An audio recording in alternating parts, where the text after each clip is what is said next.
parler ce matin de la fin de notre vie sur terre, la promesse de la résurrection des morts.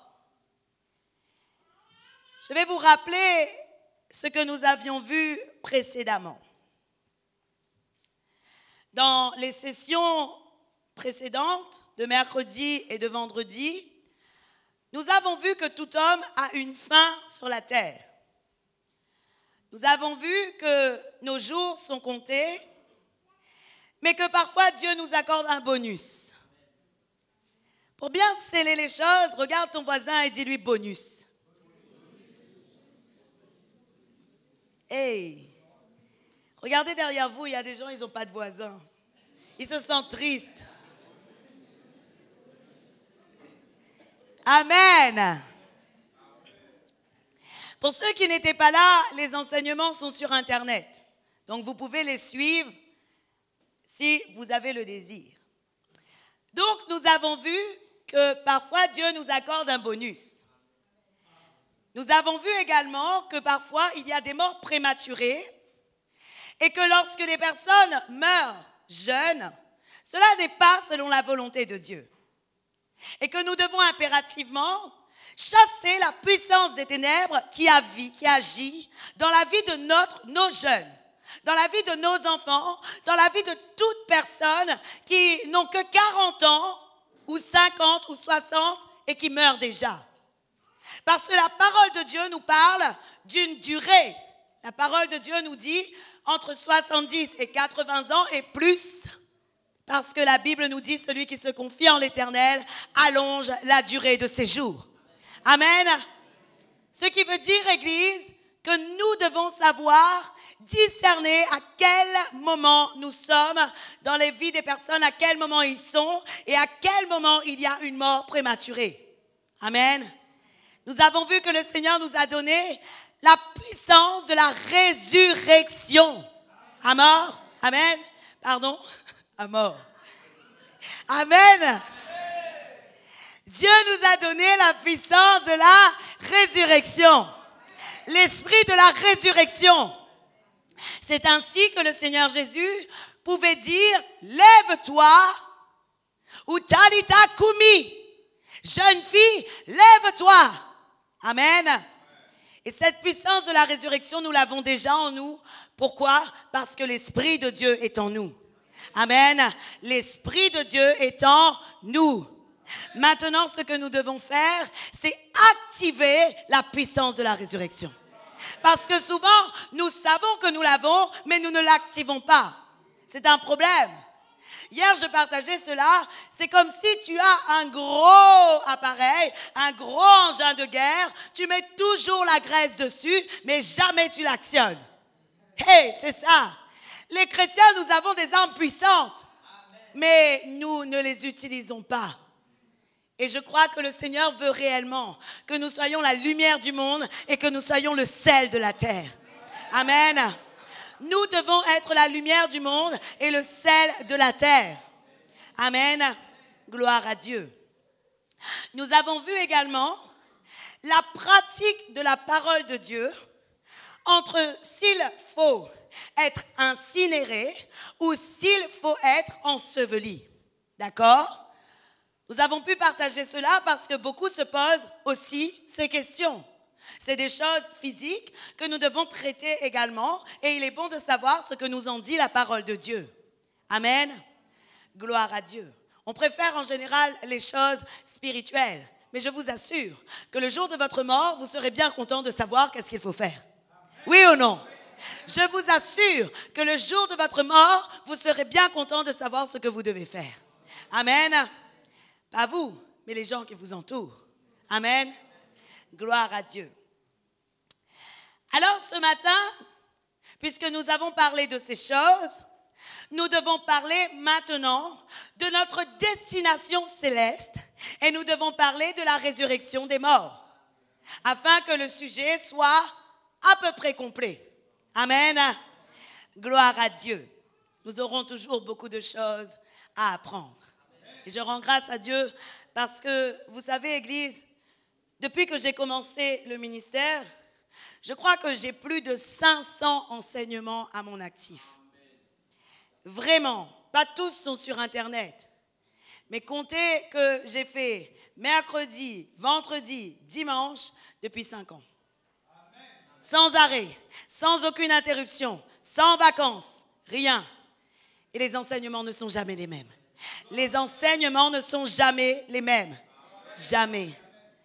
Parce qu'il y a une source intarissable avec le Saint-Esprit. Amen.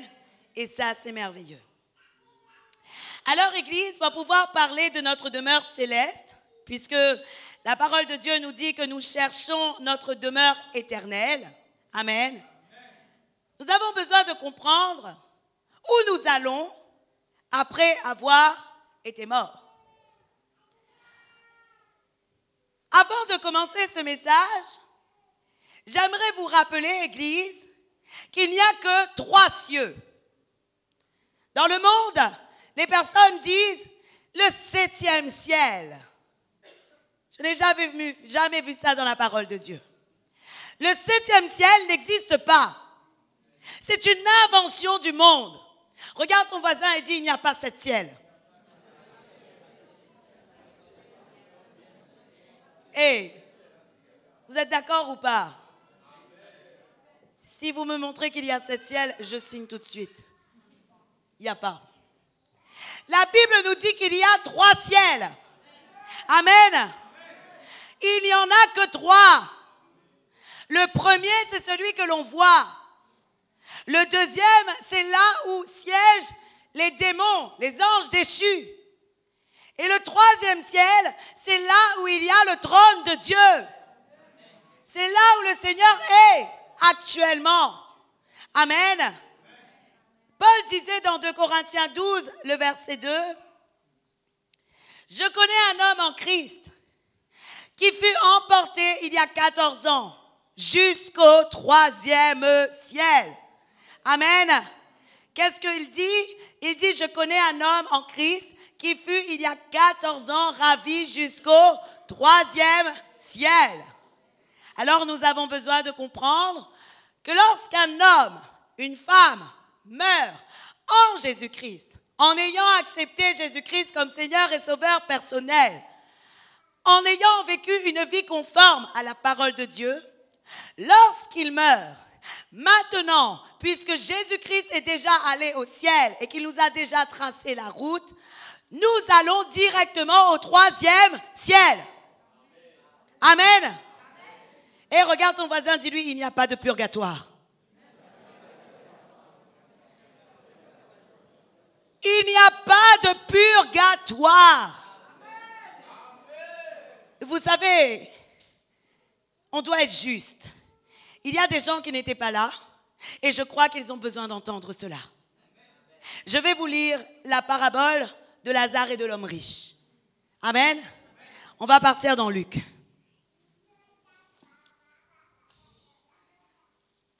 Laissez-moi un moment. Luc 16, à partir du verset 19. On va reprendre cela rapidement.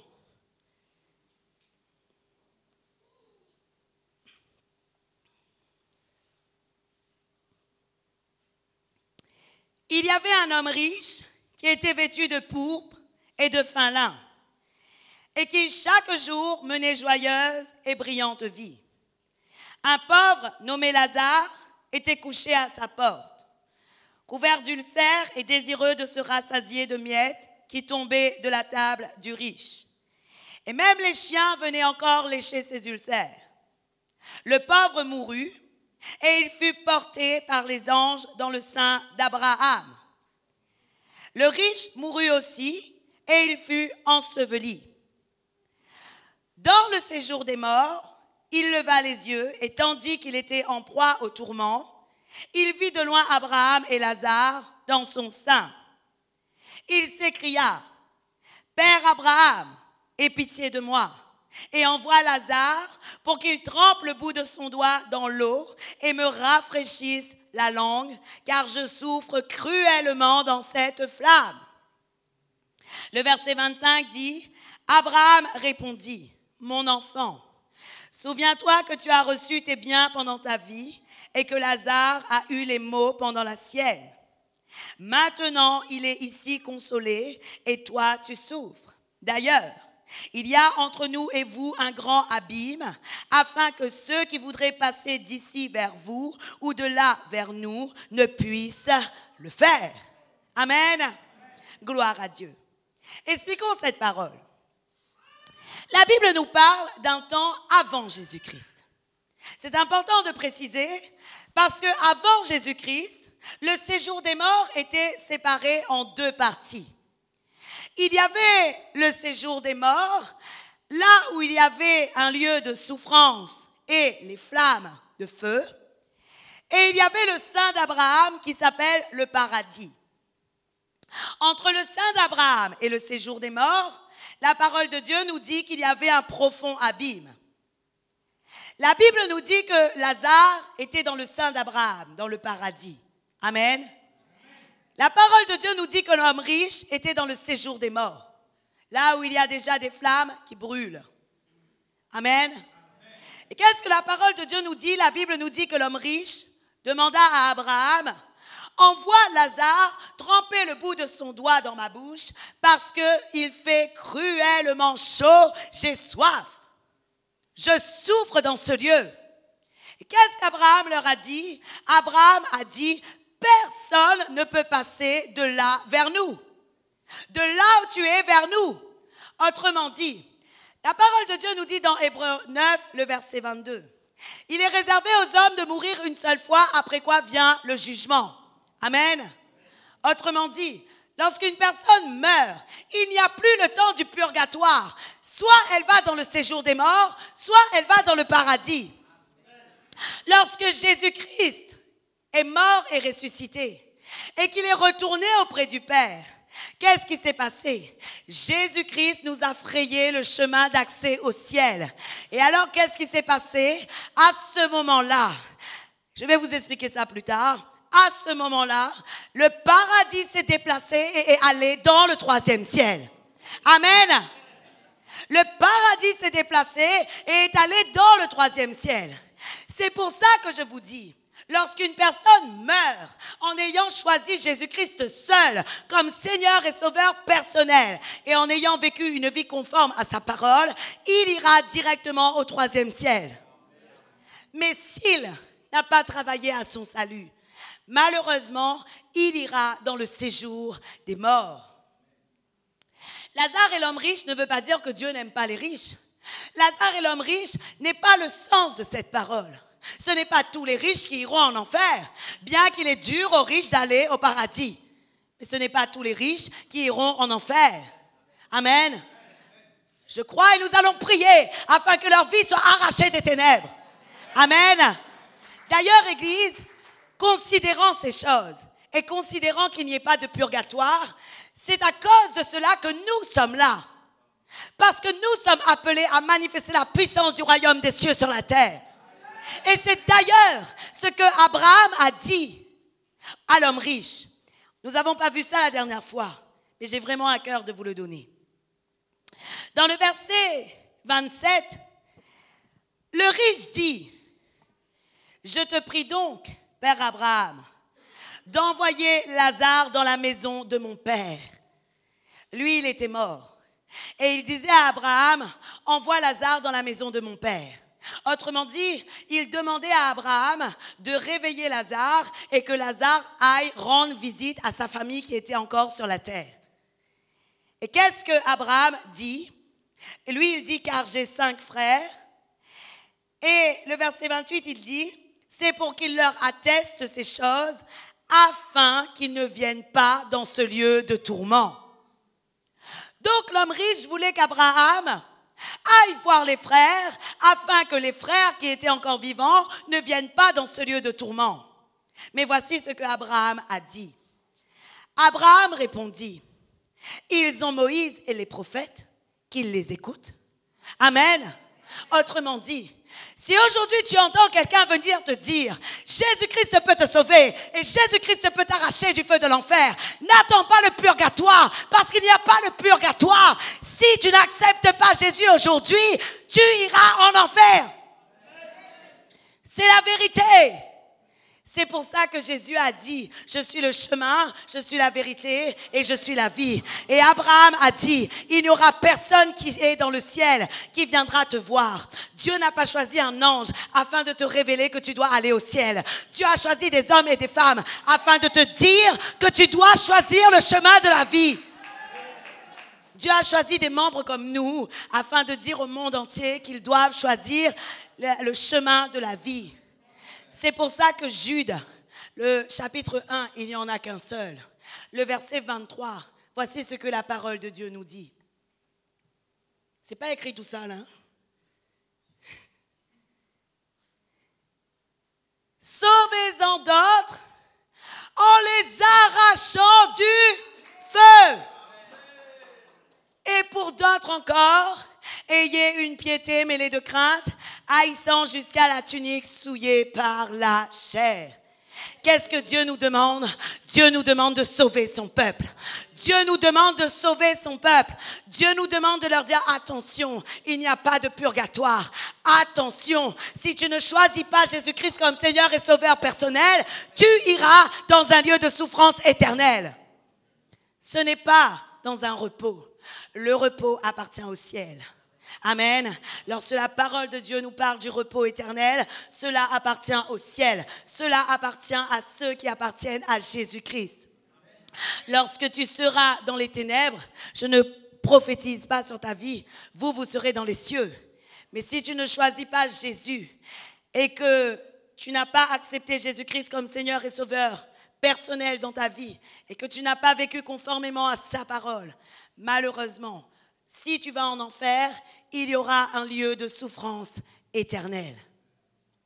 Et voilà pourquoi, Église, nous devons glorifier Dieu de la possibilité que nous avons d'avoir part aujourd'hui au salut. Amen. Nous devons glorifier Dieu aujourd'hui parce qu'aujourd'hui, Dieu te dit, si tu entends sa voix, n'endurcis pas ton cœur. Si tu entends cet appel aujourd'hui, si tu entends l'appel de Dieu qui te dit « Choisis Jésus-Christ comme Seigneur et Sauveur dans ta vie, abandonne ton ancienne vie et viens dans ta nouvelle vie, n'endurcis pas ton cœur parce que ce sera le salut de ton âme. Parce que ce sera le salut de ton âme. » Amen. Il y a des gens, parfois, ils pensent « Je vais me suicider, ce sera mieux. » Mais j'aimerais vous dire, personne ne peut se suicider. Vous savez pourquoi? Notre vie appartient à Dieu. C'est lui qui dit quand est-ce que notre vie a commencé. C'est lui qui dit quand est-ce que notre vie se terminera. Et les personnes qui se suicident, malheureusement, ils n'ont pas part à la vie éternelle. Je suis désolée de le dire. Et voilà pourquoi nous, en tant que chrétiens, nous devons actionner la puissance que Dieu nous donne. Prêcher le Christ ressuscité. Nous devons prêcher le Christ ressuscité. Savez-vous pourquoi, Église? Parce que Jésus-Christ a dit dans sa parole, dans Jean 14, le verset 1 et 2, voici ce qu'il a dit. Il a dit que votre cœur ne se trouble point. Croyez en moi, croyez en Dieu, et croyez en moi. Et dans le verset 2, il dit, il y a plusieurs demeures dans la maison de mon Père. Si cela n'était pas, je vous l'aurais dit, je vais vous préparer une place. Amen. Et lorsque je m'en serai allé et que je vous aurai préparé une place, je reviendrai. Et je vous prendrai avec moi, afin que là où je suis, vous y soyez aussi. Vous savez où je vais et vous en savez le chemin. Jésus-Christ est le chemin, la vérité et la vie. Tous ceux qui acceptent Jésus-Christ comme Seigneur et Sauveur personnel iront dans le 3e ciel parce que Jésus-Christ a été pour préparer ta maison dans les lieux célestes. Amen. Jésus-Christ est allé te préparer ta maison dans les lieux célestes. Amen. Ce que j'aimerais te dire aujourd'hui, Église, c'est que la parole de Dieu nous dit aussi que le ciel est rempli de délices. Et nous ne devons pas avoir peur de mourir. Bien que nous devons avoir une vie abondante avec le Seigneur, parce que nous avons beaucoup de choses à faire, je crois vraiment que nous ne devons pas avoir peur de mourir. La Bible nous dit dans le psaume 16, le verset 11, si nous appartenons à Christ, bien sûr. il y a d'abondantes joies devant ta face, des délices éternelles à ta droite. Amen. Qu'est-ce que la parole de Dieu nous dit? La Bible nous dit qu'il y a d'abondantes joies devant sa face et des délices éternelles à sa droite. Amen. C'est merveilleux. Amen. Gloire à Dieu. J'aimerais vous dire, Église, que bien que tout homme et toute femme qui ont choisi Jésus-Christ comme Seigneur et Sauveur vont aller au ciel, nous ne resterons pas éternellement au ciel. Notre cité éternelle se déplacera. Notre cité éternelle se déplacera. Où ira-t-elle? Le royaume des cieux viendra sur terre. Le royaume des cieux viendra sur terre. C'est la vérité. C'est ce que la parole de Dieu nous enseigne. Voici ce que la Bible nous dit dans Acte 3, le verset 19 et 21.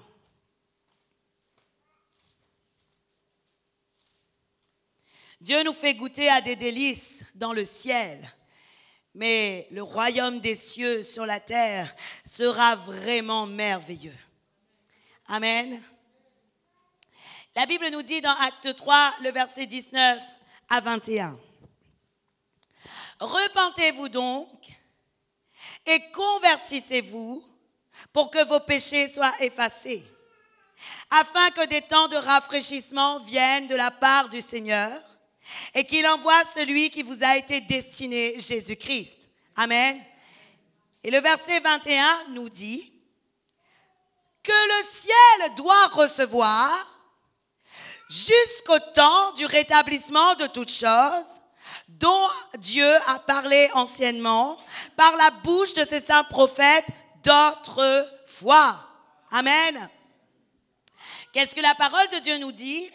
La Bible nous dit que le ciel doit recevoir Jésus-Christ jusqu'au temps du rétablissement de toutes choses. Amen. Gloire à Dieu. Et ça, c'est merveilleux. Alors voilà pourquoi il est important de parler de la résurrection des morts. Amen. Parce que la résurrection des morts, Église, est un fondement de notre foi. Il y a deux manières de recevoir la parole de Dieu et de parler de la parole de Dieu. On doit parler de la parole de Dieu lorsqu'on parle de fondement de la parole de Dieu.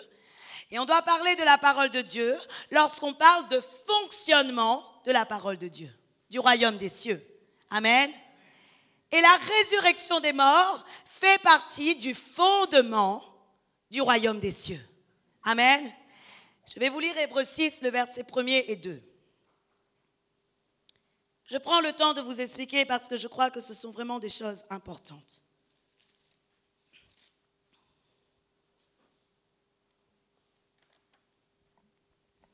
Lorsque la Bible parle de fondement,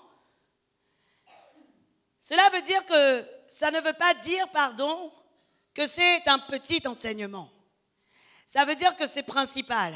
Ça veut dire que c'est prioritaire, que tu puisses acquérir ces choses afin de bien comprendre le royaume des cieux. Amen. Hébreux 6, le verset 1, voici ce que dit la parole.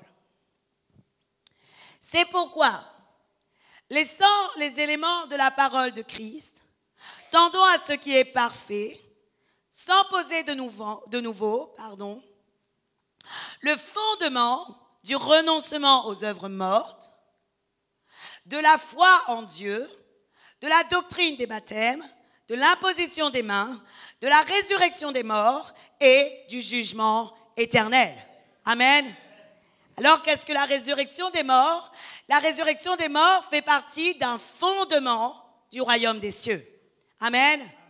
Regarde ton voisin et dis-lui fondement. Amen. Alors, je crois que puisque cela fait partie d'un fondement du royaume des cieux, personne ne doit manquer de comprendre ce qu'est la résurrection. Voici ce que Paul disait en 1 Corinthiens 15, le verset 1er à 4.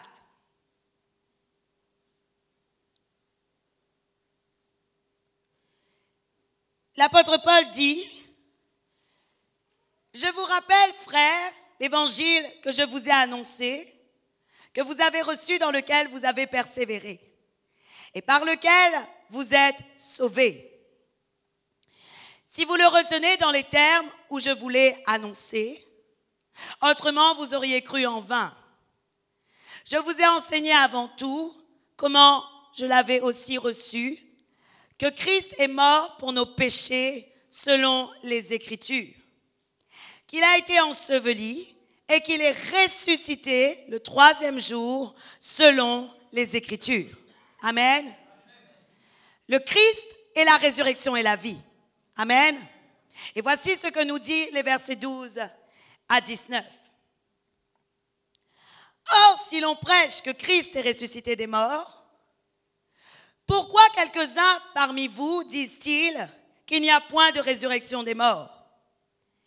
S'il n'y a point de résurrection des morts, Christ non plus n'est pas ressuscité. Et si Christ n'est pas ressuscité, notre prédication est donc vaine et votre foi aussi est vaine. Il se trouve même que nous sommes de faux témoins à l'égard de Dieu, puisque nous avons témoigné contre Dieu qu'il a ressuscité Christ, tandis qu'il ne l'aurait pas ressuscité si les morts ne ressuscitent pas. Alors le verset 16 nous dit, « Car si les morts ne ressuscitent point, Christ non plus n'est pas ressuscité. » Autrement dit, Paul, il confirme que la résurrection des morts est bien réelle. Qu'est-ce qu'il dit dans le verset 17?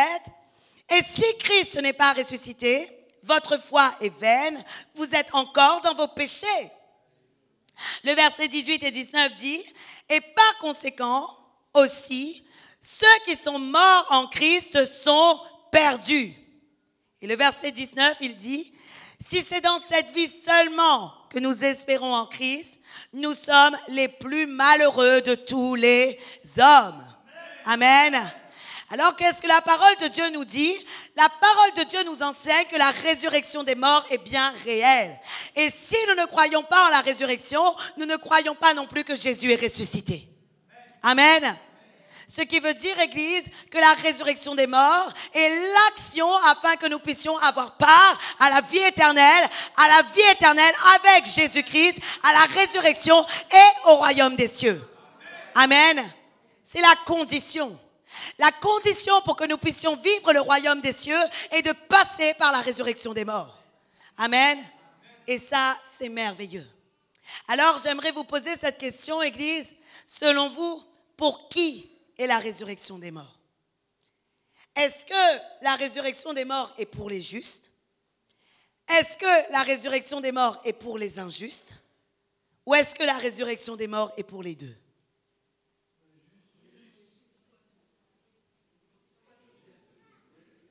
Qui dit pour les justes? N'ayez pas peur de vous tromper, hein. C'est pas grave. Qui dit pour les justes? Qui dit pour les injustes? Qui dit pour les deux? Il y en a, ils sont sans avis. Je ne comprends pas les gens comme ça. Tu n'arrives pas à te positionner dans ta vie ou quoi? Dans la vie, on doit se positionner, hein. Ou c'est oui ou c'est non. Les gens qui ne se positionnent pas, ils n'avancent pas dans la vie. Positionne-toi. Positionne-toi. Oui. Vous allez voir dans votre vie, si vous n'arrivez pas à vous positionner en rien, vous n'allez pas réussir. Vous allez échouer. Vous devez savoir vous positionner. Vous devez savoir dire non. Nous ne sommes pas des bénis oui-oui. Oui. Amen. Gloire à Dieu. Alors, Église, je vais vous dire ce que dit la parole de Dieu. La bonne réponse est que la résurrection des morts est pour les justes et pour les injustes. Pour les deux. Cependant, la résurrection des morts est pour les justes et les injustes, pas pour la même cause, pas pour la même conséquence, pas pour la même récompense, et non pas non plus selon le même rang. Il y a des rangs différents de résurrection. Amen. Et il y a des conséquences différentes de la résurrection.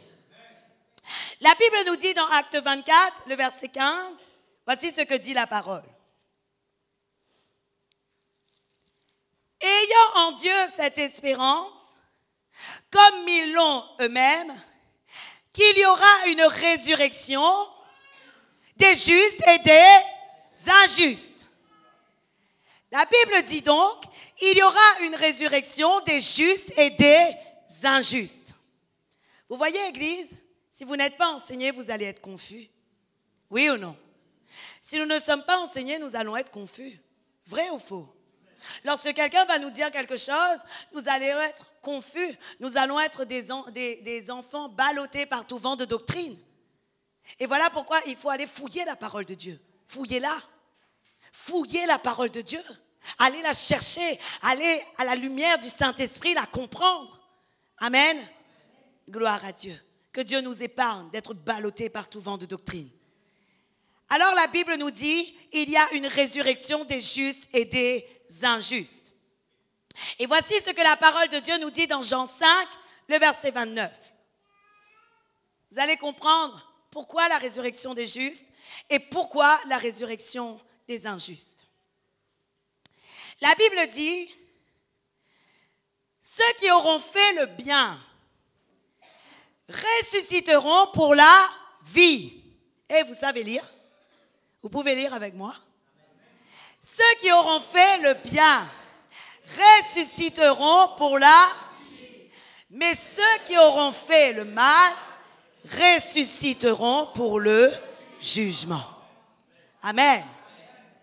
La Bible nous dit donc, il y a ceux qui ont fait le bien qui ressusciteront pour la vie, et ceux qui ont fait le mal, ils ressusciteront pour le jugement. Daniel 12, le verset 2, nous parle également de cela. La Bible nous dit, plusieurs de ceux qui dorment dans la poussière de la terre se réveilleront, les uns pour la vie éternelle et les autres pour l'opprobre, pour la honte éternelle. Daniel prophétisait déjà cela. Ce qui veut dire, Église, que les choses sont écrites depuis le commencement de toutes choses. Amen. On ne peut pas changer la parole de Dieu.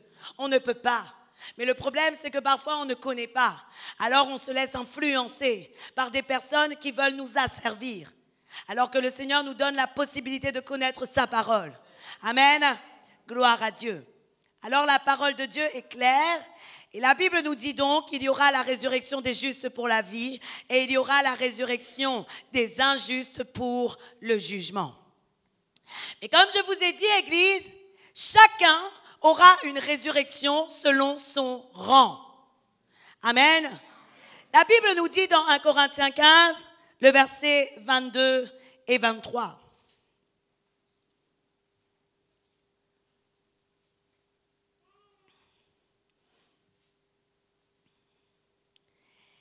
La Bible dit,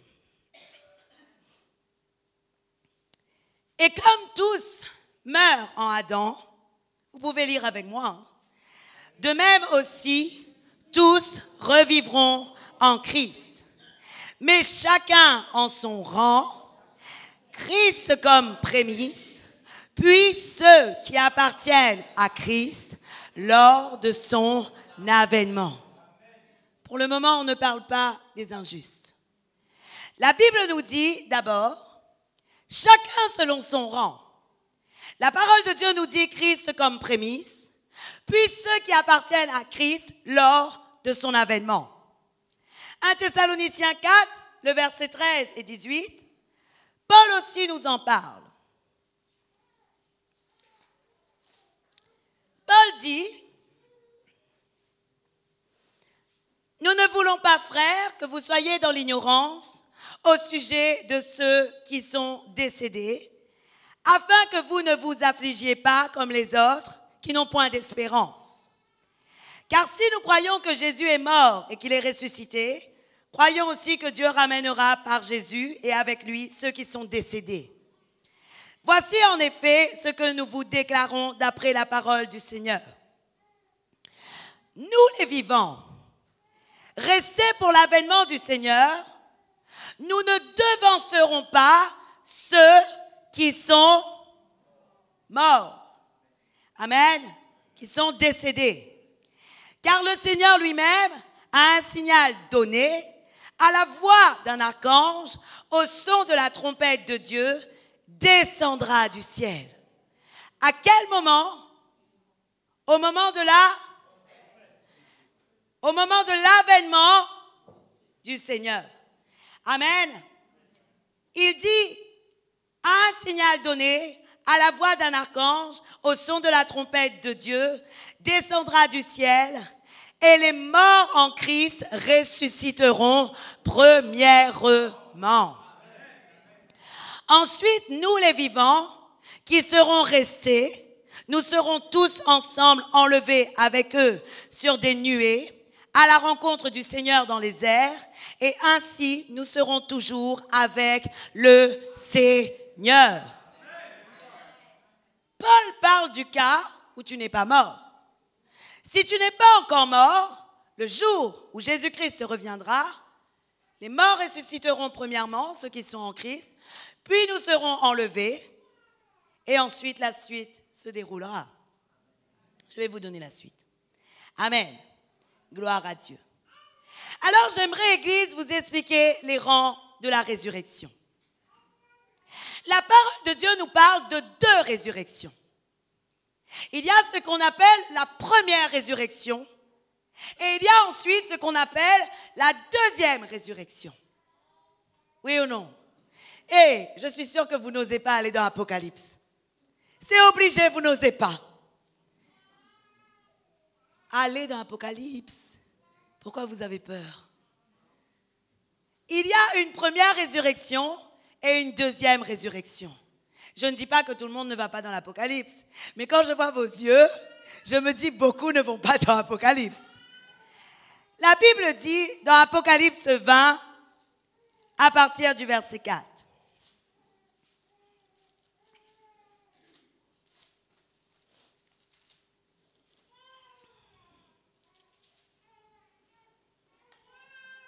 La Bible dit,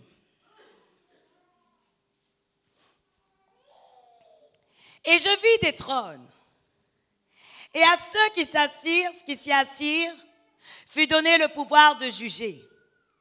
Et je vis les âmes de ceux qui avaient été décapités à cause du témoignage de Jésus et à cause de la parole de Dieu, et de ceux qui n'avaient pas adoré la bête, ni son image, et qui n'avaient pas reçu la marque sur leur front et sur leurs mains. Ils revinrent à la vie et ils régnèrent avec Christ pendant 1000 ans. Et le verset 5 dit, les autres morts ne revinrent point à la vie jusqu'à ce que les 1000 ans soient accomplis. Qu'est-ce que la parole de Dieu nous dit? C'est la première résurrection. Et le verset 6 nous dit, heureux et saints ceux qui ont part à la première résurrection. La Bible dit, la seconde mort n'a point de pouvoir sur eux, mais ils seront sacrificateurs de Dieu et de Christ, et ils régneront avec lui pendant 1000 ans. Première résurrection. Amen. La deuxième résurrection est celle-là. Apocalypse 20, le verset 12 et 13. La Bible dit, « Et je vis les morts, les grands et les petits qui se tenaient devant le trône. Des livres furent ouverts, et un autre livre fut ouvert. Celui qui est le livre de vie, et les morts furent jugés selon leurs œuvres, d'après ce qui était écrit dans ces livres. » Amen. Et la Bible nous dit, la mer rendit les morts qui étaient en elle. La mort et le séjour des morts rendirent les morts qui étaient en eux. Et chacun fut jugé selon leurs œuvres. Amen. Puis la mort et le séjour des morts furent jetés dans l'étang du feu. C'est la seconde mort. Amen. Alors voici qui était dans la première résurrection et qui sera dans la première résurrection. La parole de Dieu nous parle parfois de choses qui se décomposent en plusieurs temps différents. Parce que la Bible, lorsqu'elle parle de la première résurrection, il y a bien des personnes qui ont eu part à la première résurrection avant les rachetés de l'Éternel. Amen. Jésus-Christ lui-même a eu part d'abord à la première résurrection. Jésus-Christ est le prémisse de la résurrection. La Bible nous dit dans 1 Corinthiens 15, le verset 20, que Jésus-Christ était comme prémisse. Amen. 1 Corinthiens 15, le verset 20. Mais maintenant, Christ est ressuscité des morts. Il est le prémisse de ceux qui sont morts. Jésus-Christ est le prémisse de la résurrection des morts. Au même moment qu'il y a eu la résurrection de Jésus-Christ, il y a d'autres personnes qui ont eu part à une première part de la première résurrection. Ceux qui ont été ressuscités dans la ville à Jérusalem. Les saints de Jérusalem. La Bible nous parle d'eux dans Matthieu 27, le verset 52 et 53.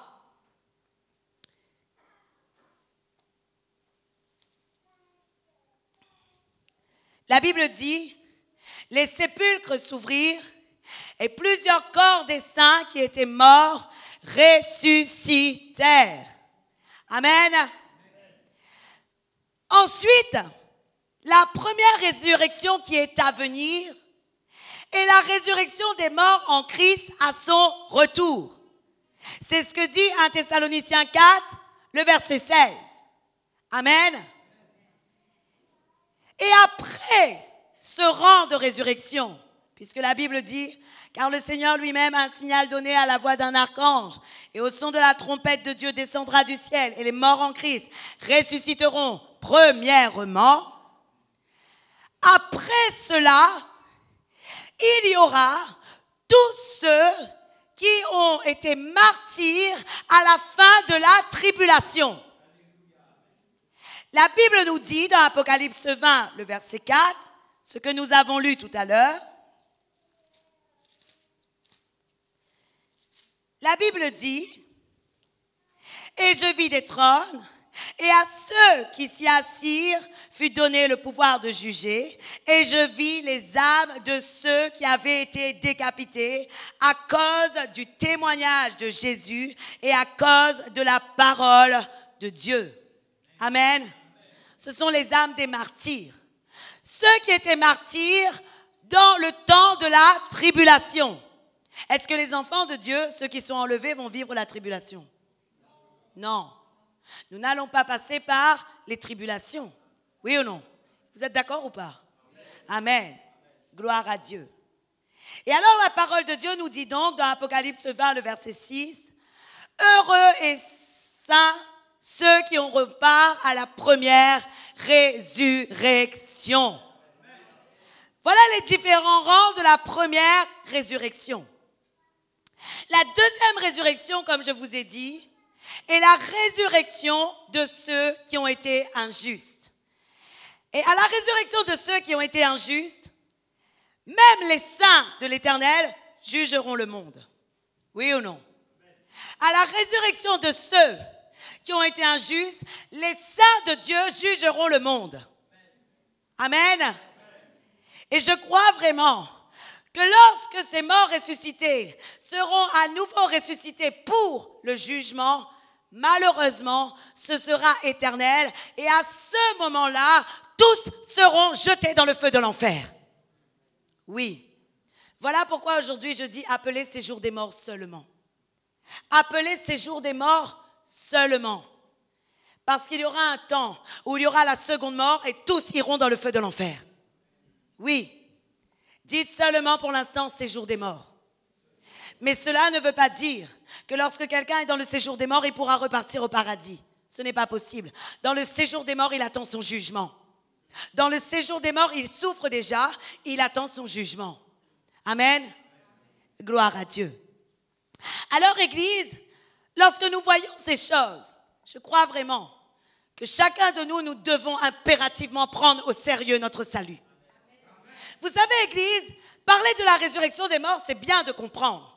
Mais si tu ne travailles pas à ton salut, cela ne sert à rien. La parole de Dieu nous dit que puisque nous connaissons ces choses, travaillons à notre salut tous les jours. Soyons saints, soyons irréprochables. Et la parole de Dieu nous dit, Église, recherchez la paix et la sanctification, sans laquelle personne ne verra Dieu. La Bible nous dit dans Hébreux 12, verset 4, de rechercher la sanctification, sans laquelle personne ne verra Dieu. Nous ne savons pas quand Jésus reviendra. Mais je vais te dire, nous ne devons pas seulement attendre l'avènement de Jésus. Nous ne savons pas non plus quand est-ce que nous serons morts. Et si nous sommes morts sans Jésus-Christ dans nos vies, alors nous sommes perdus. Et voilà pourquoi il est important de comprendre. Nous serons, oui, ressuscités si nous serons ressuscités pour la vie, si nous avons accepté Jésus-Christ comme Seigneur et Sauveur personnel. Si nous sommes vivants, nous serons dans l'avènement. Autrement dit, notre corps sera transformé et nous aurons part à un corps incorruptible. Amen. Mais si nous sommes morts, nous ferons partie des prémices, de la première résurrection. Amen. Si nous ne sommes pas selon le cœur de Dieu, nous serons dans la deuxième résurrection. Et je peux vous assurer, même dans la famille de Dieu, il y a beaucoup de serviteurs de Dieu qui sont et qui attendent la deuxième résurrection. Je sais qu'il y a beaucoup de serviteurs de Dieu qui attendent la deuxième résurrection. C'est pour ça que la Bible dit, il ne suffit pas de dire Seigneur, Seigneur, pour entrer dans le royaume des cieux. Le Seigneur a dit, vous me direz Seigneur, Seigneur, j'ai chassé les démons en ton nom, j'ai guéri les malades en ton nom. Et Dieu dira, je ne vous connais pas. Ce que j'ai à vous dire, après ce message, je demandais à Dieu, Seigneur, qu'est-ce que tu veux que j'ajoute à cela? Le Seigneur me disait de dire à l'église, arrêtez de vous divertir, arrêtez de jouer dans le royaume des cieux, arrêtez de jouer. Parce que nous sommes dans un temps où notre vie est comptée, où notre vie est écrite, où notre vie est inscrite. Et tout ce qui sera dans notre vie servira pour le moment de la fin de notre vie. Tout ce qui sera écrit. Aujourd'hui, beaucoup d'hommes et de femmes, beaucoup d'enfants de Dieu, beaucoup de personnes qui ont choisi Jésus-Christ comme Seigneur et Sauveur, oublient qu'il faut la sanctification, qu'il faut la consécration, qu'il faut la sanctification. Lorsque tu parles de sanctification, ça les dérange. Parler de puissance, ils aiment. Ils disent Amen. Ils acclament le Seigneur. Ils veulent avoir plus de puissance. Mais si tu n'as pas de sanctification, ta puissance est vaine. Tu iras en enfer. Si nous n'avons pas de sanctification, nous irons en enfer. Parce que le Seigneur a dit, recherchez la paix avec tous et la sanctification, sans laquelle personne ne verra Dieu. Malheureusement, dans l'Église, Dieu sait qu'il y a des vierges pures et qu'il y a des vierges folles.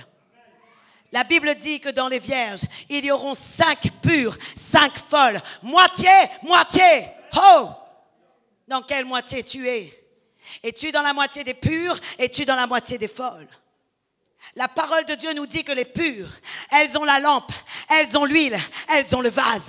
Les pures, elles ont la lampe, elles ont l'huile, elles ont le vase. Les folles n'ont que la lampe. Le problème des folles, c'est qu'elles ne portent que la parole de Dieu en elles, mais qu'elles ne vivent pas la puissance de la parole de Dieu dans leur vie. Elles ne vivent pas la transformation de la parole de Dieu dans leur vie. C'est le problème des folles. Les vierges folles ont la lampe, elles ont la parole. Mais elles n'ont pas la consécration qui représente l'huile. L'huile représente la consécration. Et l'huile est ce qui permet à ta lampe de ne jamais s'éteindre.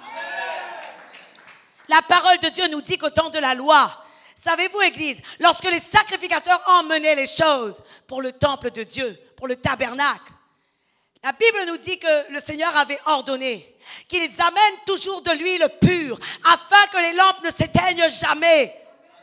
Mais aujourd'hui, le peuple de Dieu ne comprend plus que Dieu lui demande d'avoir des huiles pures. Dieu demande à avoir une huile pure dans ta vie, afin que ta lampe ne s'éteigne jamais. Si au temps de la première alliance, Dieu montre qu'il fallait ajouter de l'huile afin que la lampe ne s'éteigne pas. Aujourd'hui, je te le dis, ajoute à ta parole la consécration, sinon ta lampe s'éteindra. Et sois un vase. Parce que la Bible nous dit que l'huile était dans le vase. Ne sois pas n'importe quel vase, sois un vase d'honneur. Ne sois pas n'importe quel vase, sois un vase d'honneur. Et le vase d'honneur est celui qui abandonne tout ce qui n'est pas conforme à la parole de Dieu. Aujourd'hui, je vais le dire, je suis fatiguée de voir des chrétiens qui se disent être chrétiens et qui continuent à être dans la fornication, dans la masturbation, dans l'alcool, dans les cigarettes. Ce n'est pas normal. Beaucoup disent, c'est trop dur, pasteur, je ne sais pas arrêter. Efforce-toi. Change ta manière de voir. Fais-toi violence. La séduction n'est plus pour toi. La masturbation n'est plus pour toi. La fornication n'est plus pour toi. La drogue n'est plus pour toi. Ni la cigarette, ni l'alcool. Toutes ces choses ne sont plus pour toi. Parce que les consacrés de Dieu ne buvaient pas. Les consacrés de Dieu ne buvaient pas. Salomon ne buvait pas. Pardon, Samson ne buvait pas. Excusez-moi. Jean-Baptiste ne buvait pas. Il ne buvait pas. Mais nous, parfois, nous sommes là et nous sommes emportés dans des séductions de l'ennemi. Vous savez, aujourd'hui, beaucoup de chrétiens souffrent de l'alcoolémie. Et ce n'est pas normal. Ce sont des démons qui les retiennent captifs. Ce sont des démons qui les retiennent captifs. Et aujourd'hui, je dis, si c'est ton cas, Dieu veut te délivrer. Si c'est ton cas, Dieu veut te délivrer. Si c'est ton cas, Dieu veut te délivrer de la cigarette. Vous savez, Église, pendant longtemps, mon mari et moi, on fumait. Mais tant qu'on disait, j'aime bien fumer, on restait avec ça. Lorsqu'on a dit, je te déteste, je ne veux plus de toi, je ne veux plus de toi, je ne veux plus de toi, je ne veux plus de toi, je ne veux plus de toi. On a arrêté. On a arrêté parce qu'on s'est dit, nous sommes le temple du Saint-Esprit. Je ne peux pas enfumer l'Esprit de Dieu. Oui, je dois être l'encens, mais je ne dois pas enfumer l'Esprit de Dieu. Amen. Je vous le dis réellement, c'est ce que je me suis dit. Lorsque j'étais dans ma voiture, je disais, Saint-Esprit, je ne peux pas t'enfumer. Comment se fait-il que je fume encore? Délivre-moi de cela, délivre-moi de cela, délivre-moi de cela. Et c'est fini, c'est terminé, c'est terminé. Il n'y a plus ces choses dans ma vie. Et je vous le dis réellement, nous avons besoin de comprendre que lorsque nous nous associons avec le Saint-Esprit, il nous délivre de toutes choses. Je suis désolée de vous dire, je dois vous dire ces choses, Église, parce que sinon vous allez rester dans votre vie, vous allez rester dans votre confort. Mais si vous restez dans votre confort, au moment de votre mort, au moment de votre décès, vous irez dans l'attente de la seconde résurrection, non pas dans la première. Et moi, j'ai dit à Dieu, je ne veux emmener personne dans la seconde résurrection. Tous ceux qui sont là, je veux que vous alliez dans la première résurrection. C'est mon désir. C'est mon désir. Même si ça vous fait mal, ayez mal vivant. Ayez mal vivant. Que la parole vous fasse mal, que la parole arrache, que la parole extirpe, que la parole vous travaille, que la parole vous transperce, que la parole vous change. Parce que seulement là, vous serez sauvés. Imaginez-vous, Église, que vous puissiez avoir part à la souffrance éternelle et au jugement éternel. Vous allez souffrir, surtout lorsqu'un serviteur de Dieu va en enfer. Je crois que sa condition est pire qu'un incroyant. Parce que le diable va lui rappeler tous les jours. Tu étais là en train de glorifier Dieu. Tu étais là en train de glorifier Dieu pour la peine. Ton châtiment sera cela. Et si vous étiez dans la fornication, en enfer, vous forniquerez tout le temps. Les démons vous forniqueront. Les démons vous forniqueront. Je suis désolée de vous dire, mais c'est comme cela que ça va se passer. si vous aimez le vice, vous allez voir que des mauvaises choses arriveront dans votre vie si vous allez en enfer. Je vous assure, beaucoup de personnes parlent de cela, nous ne croyons pas. Mais moi, je crois que lorsque les démons prennent nos vies, ils nous rendent esclaves. Et puisque nous avons été esclaves, ils nous asservissent avec ce que nous sommes. Oui. Voilà pourquoi il est temps de laisser Dieu nous délivrer par sa parole.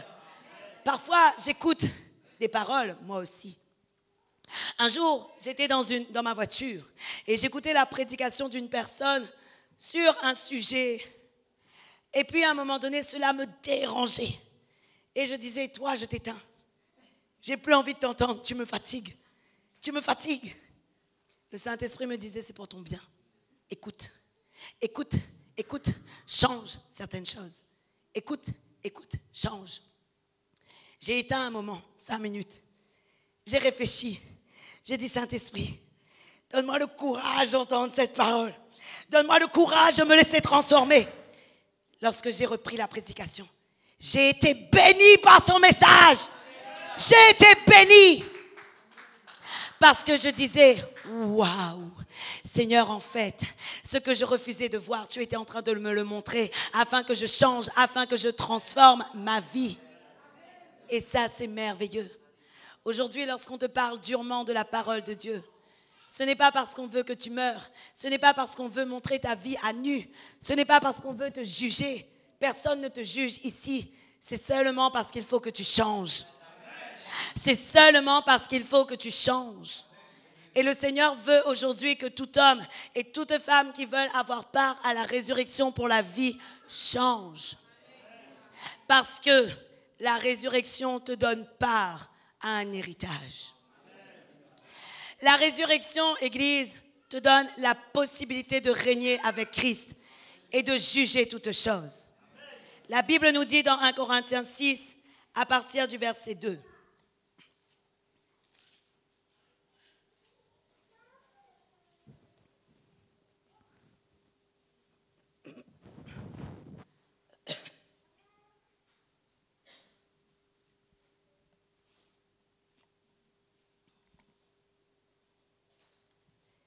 Ne savez-vous pas que les saints jugeront le monde?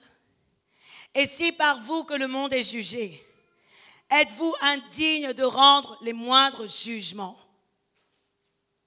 Ne savez-vous pas que nous jugerons les anges? Et nous ne jugerions pas,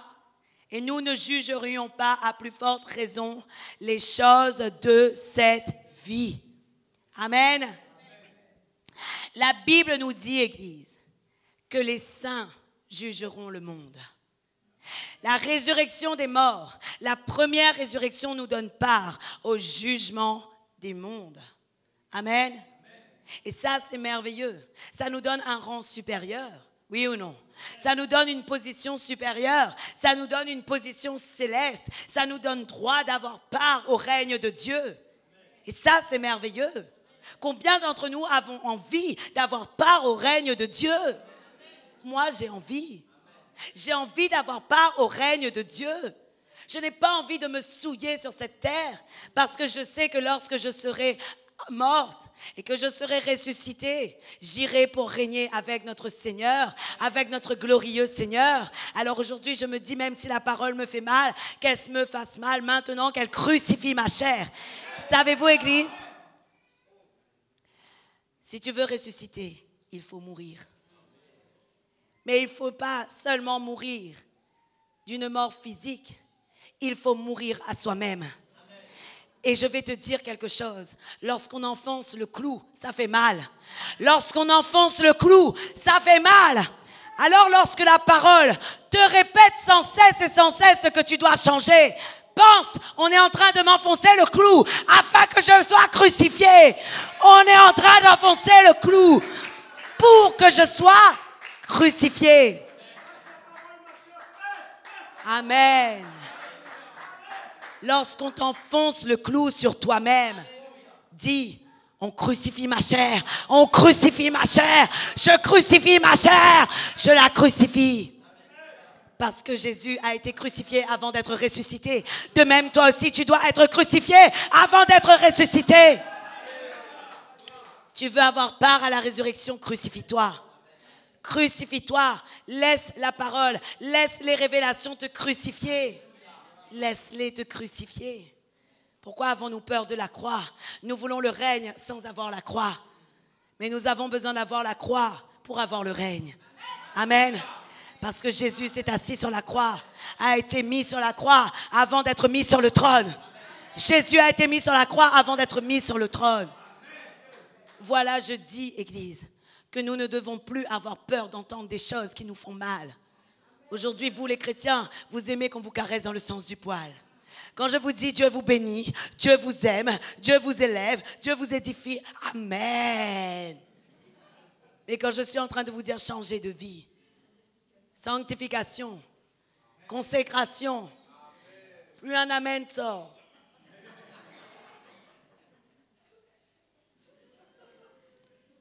Je vous imite. Je ne dis pas que tout le monde est comme ça, mais je veux seulement vous faire savoir que le Seigneur nous demande réellement d'être crucifiés à nous-mêmes. Le Seigneur nous demande d'être crucifiés à nous-mêmes. Lorsque nous aurons part à la résurrection, nous aurons part à différents éclats, à différentes formes, à différentes parts.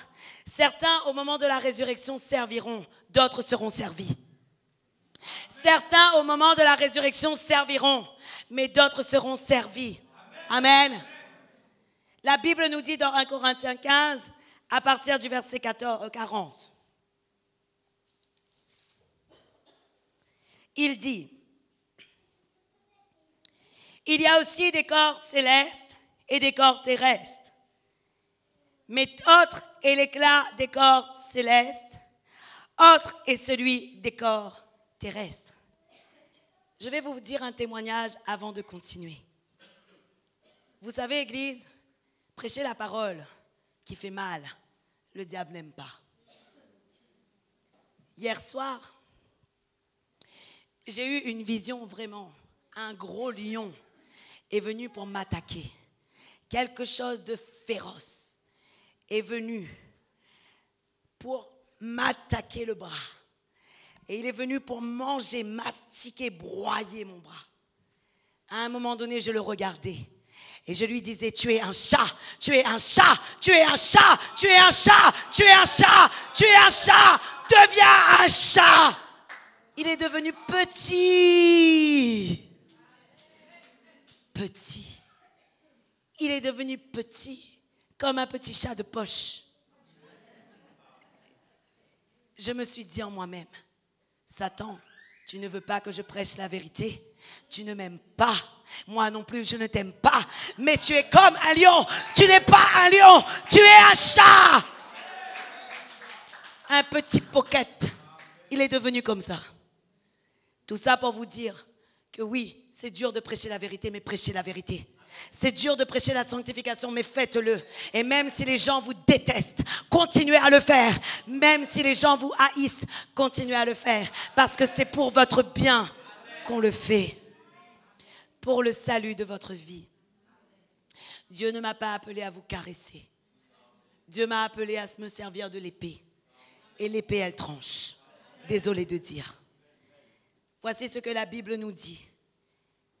Dans 1 Corinthiens 15, le verset 40. Il y a aussi des corps célestes et des corps terrestres. Mais autre est l'éclat des corps célestes, autre est celui des corps terrestres. Autre est l'éclat du soleil, autre l'éclat de la lune. Autre l'éclat des étoiles, mais autre diffère en éclat d'une autre étoile. Ainsi en est-il de la résurrection des morts. Le corps est semé corruptible, il ressuscite incorruptible. Il est semé méprisable, il ressuscite glorieux. Il est semé infirme, il ressuscite plein de force. Il est semé naturel, il ressuscite corps spirituel.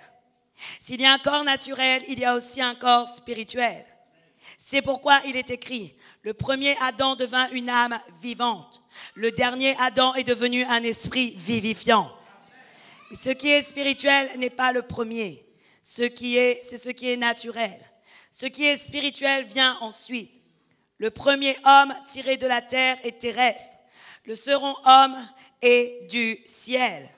Tel est le terrestre, tels sont aussi les terrestres.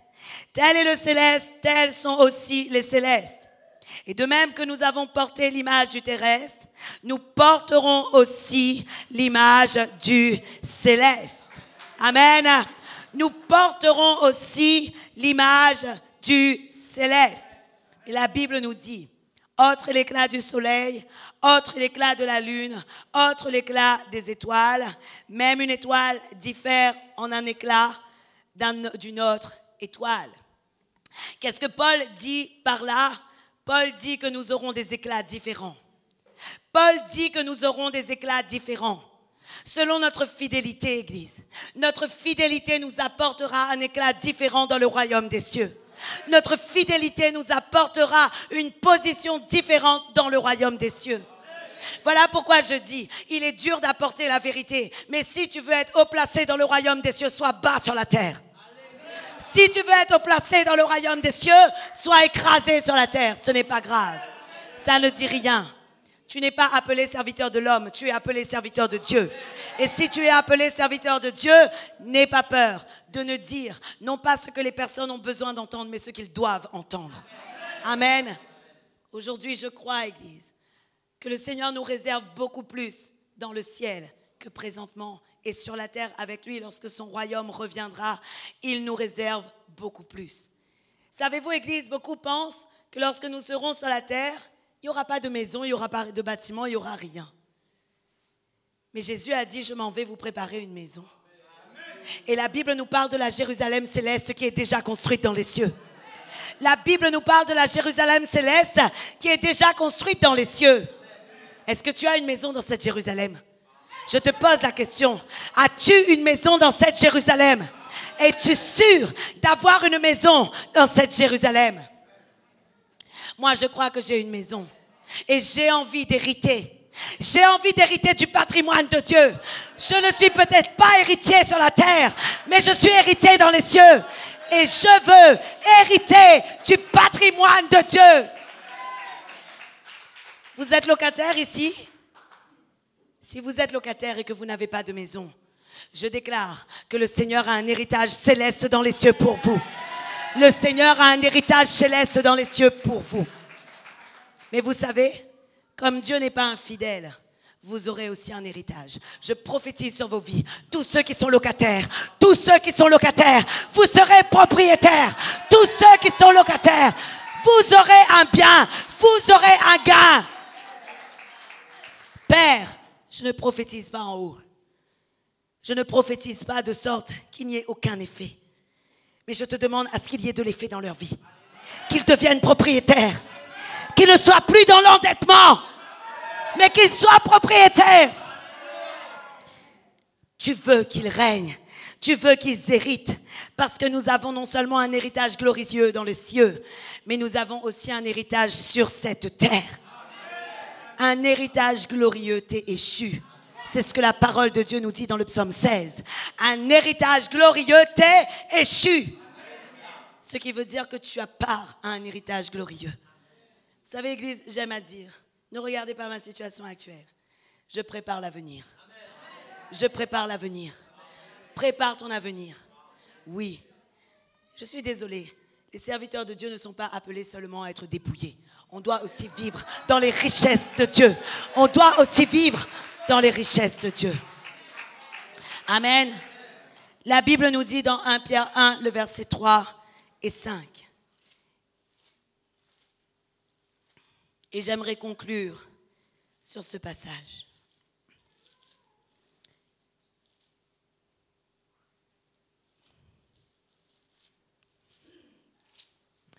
La Bible dit,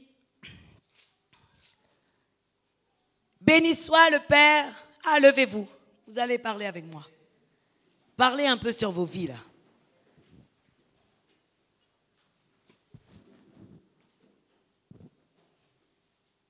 Vous êtes prêts? 3 à 5. 1, 2, 3. Béni soit Dieu, le Père de notre Seigneur Jésus-Christ, qui, selon sa grande miséricorde, nous a régénérés pour une espérance vivante, par la résurrection de Jésus-Christ d'entre les morts, pour un héritage qui ne peut ni corrompre, ni souiller, ni flétrir, lequel vous est réservé dans les cieux.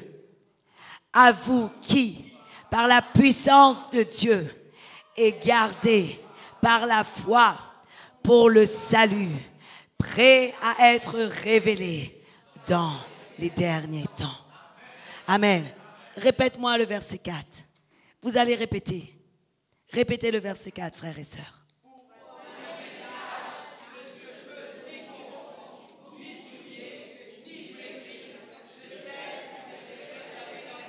Encore, encore.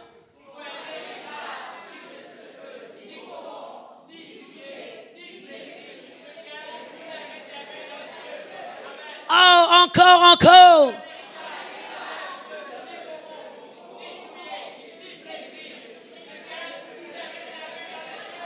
Amen. Peux-tu mettre le psaume 16, le verset 6, et vous allez déclarer ces choses. Non, non, non, non, non. Le serviteur de Dieu n'est pas appelé qu'à pleurer. Non, non, non, non, non. La Bible dit, celui qui sème dans les larmes moissonnera dans la joie. Un héritage délicieux m'est échu. Une belle possession m'est accordée.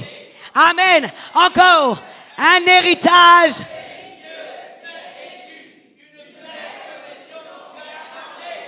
Amen. Est-ce que vous croyez, Église? Un héritage est pour vous. Un héritage est pour vous. Un héritage est pour vous. Non seulement pour vous, mais pour vos enfants. Non seulement pour vous, mais pour la postérité suivante. Un héritage est pour vous.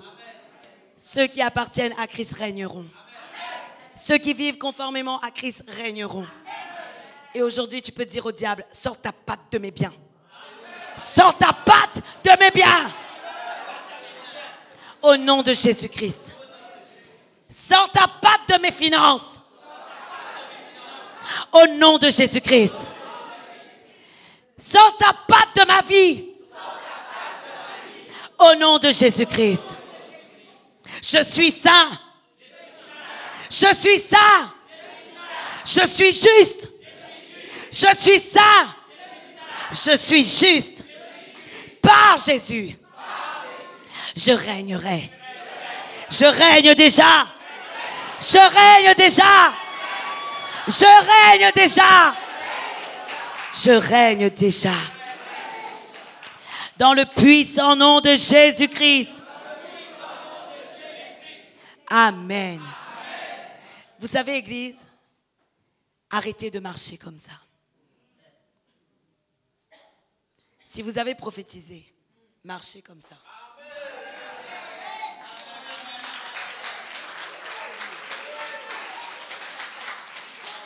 Glorieux.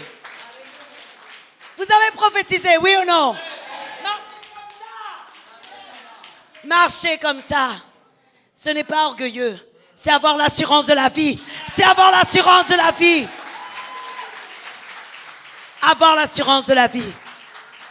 Beaucoup ne vous comprendront pas. Ils vont dire, c'est quoi ces orgueilleux qui sortent de la voie du salut? Et vous allez leur dire, tu ne connais pas mon cœur. Tu ne peux pas me juger. Tu ne connais pas mon cœur. Si je marche comme cela, c'est parce que j'ai l'assurance de la vie éternelle. Et si je marche comme cela, c'est parce que j'ai l'assurance que mon Dieu est au contrôle de toutes choses. Si je marche comme cela, c'est parce qu'un héritage délicieux m'est réservé. N'oubliez pas, le diable n'est pas un lion. C'est un chat. Un petit pocket. Un petit pocket. Et quand vous lui dites, tu es un chat, tu es un chat, tu es un chat, je vous assure, j'ai rigolé hier. Il était gros et puis il était petit. Quand je lui ai dit, tu es un chat, tu es un chat, tu es un chat, il était petit. Autrement dit, le diable n'a seulement le pouvoir que tu lui donnes sur ta vie. il n'a seulement le pouvoir que tu lui donnes sur ta vie. Si tout le temps tu es en train de dire, oh mais le diable est fort, oh mais le diable est en train de me déstabiliser, oh mais nana, forcément il va prendre du terrain. Mais si tu dis, mon Dieu est puissant, mon Dieu est puissant, et toi tu es rikiki, il deviendra rikiki. Et vous savez, les poussières, on les écrase. Les poussières, on les écrase. C'est la promesse de Dieu pour toi. Parce que tu es héritier de Dieu par Jésus-Christ. Amen. Est-ce qu'on peut acclamer le Seigneur ce matin?